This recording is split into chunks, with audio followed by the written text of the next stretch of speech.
ce sont carrément des mercenaires low cost, vraiment, c'est-à-dire des jeunes qu'on recrute sur Snapchat et auxquels on va mettre une arme de guerre entre les mains. La question n'est pas de savoir s'il va y avoir un mort collatéral, mais la question est plutôt de savoir quand. Bonjour, je m'appelle Grégory Leclerc, je suis reporter à Nice Matin. Je vais vous parler aujourd'hui de la guerre des points de deal qui éclate dans les quartiers de Nice, une vraie guerre de territoire qui, depuis des mois, mène action violente sur action violente. Ce dont il faut se souvenir, c'est que le 25 juin, il y a eu une énorme opération de police à l'est de Nice, dans les résidences Roquebillière. 42 kilos de résine de cannabis qui ont été saisis, une dizaine d'armes à feu, dont une Kalachnikov et un fusil mitrailleur Uzi, et une dizaine de personnes interpellées.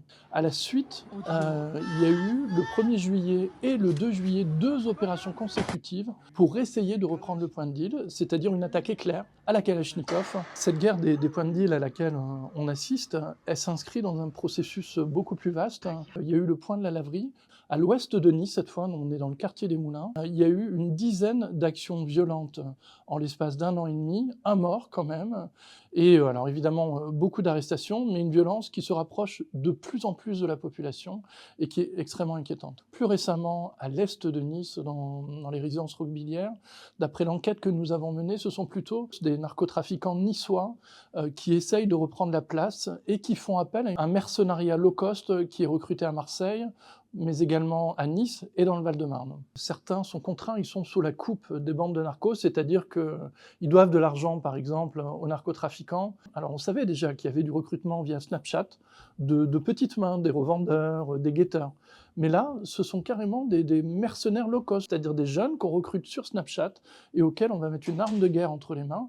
Et ce phénomène est particulièrement inquiétant parce qu'il y a une forme, on va dire, d'amateurisme dans l'action violente qui risque d'amener à des dommages collatéraux.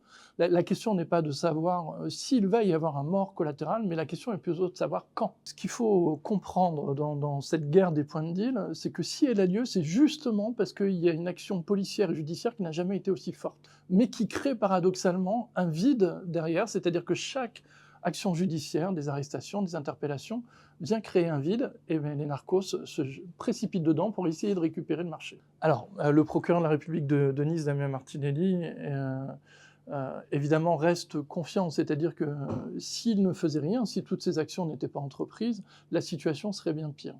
Pour autant, nous avons interrogé un chercheur varois, Sébastien Rocher, qui nous dit que ces actions répressives ont été étudiées aux États-Unis, notamment à Boston. Plus on est dans le répressif, plus ça engrange des actions violentes derrière. Donc c'est un cercle sans fin.